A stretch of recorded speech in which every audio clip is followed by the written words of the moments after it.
بسم اللہ الرحمن الرحیم۔ ناظرین، آج کا 5واں اور آخری ولاگ آپ کی خدمت میں پیش کر رہے ہیں۔ پیج ہے 359 359۔ ناظرین، جس کتاب کو ہم آپ کے سامنے پیش کر رہے ہیں اس میں قرآن کا ترجمہ، تشریح اور تفسیر بیان ہے، اور موافق القرآن اس کتاب کا نام ہے۔ جلد اول، سورۃ الفاتح سے لے کر سورۃ البقرہ، پارہ اول تا پارہ تیسرا، رکوع 8واں۔ رائٹر ہیں اس کتاب کے مفتی اعظم پاکستان حضرت مولانا مفتی محمد شفیع صاحب رحمۃ اللہ علیہ۔ بسم اللہ الرحمن الرحیم۔ الحمد للہ وکفا والسلام علی عبادہ الذین اصطفیٰ۔ قال النبی صلی اللہ علیہ وسلم خیرکم من تعلم القرآن وعلمہ۔ ناظرین، آج کا 5واں اور آخری ولاگ پیج ہے 359۔ سیقول السفہاء من الناس ما ولاہم عن قبلتہم التي كانوا علیہا قل للہ المشرق والمغرب یہدی من یشاء الی صراط مستقیم۔ اب کہیں گے بے وقوف لوگ کہ کس چیز نے پھیر دیا مسلمانوں کو ان کی قبلہ سے جس پر وہ تھے، تو کہہ اللہ ہی کا ہے مشرق، تو کہہ اللہ ہی کا ہے مشرق اور مغرب، چلائے جس کو چاہے سیدھی راہ پر۔ سبحان اللہ۔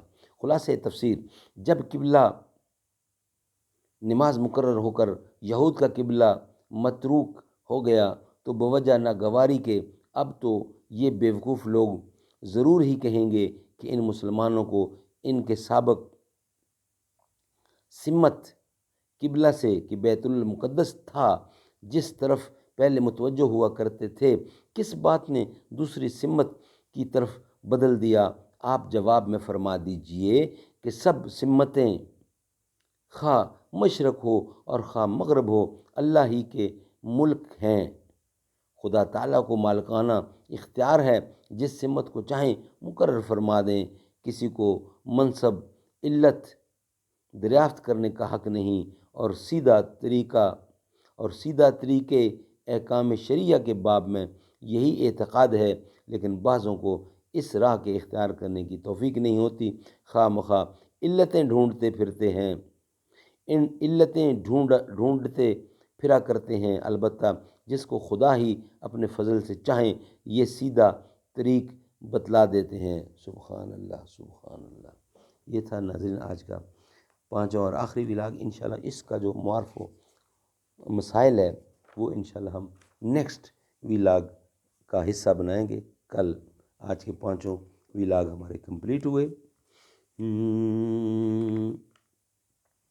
نعت سرکار کی پڑھتا ہوں میں، پس اسی بات سے گھر میں میرے رحمت ہوگی، ایک تیرا نام وسیلہ ہے میرا، رنج و غم میں بھی اسی نام سے راحت ہوگی، ایک تیرا نام وسیلہ ہے میرا، رنج و غم میں بھی اسی نام سے راحت ہوگی، یہ سنا ہے کہ بہت گھور اندھیری ہوگی، پر قبر کا خوف نہ رکھنا اے دل، پر قبر کا خوف نہ رکھنا اے دل، وہاں سرکار دو عالم کی زیارت ہوگی، نعت سرکار کی پڑھتا ہوں میں، پس اسی بات سے گھر میں میرے رحمت ہوگی۔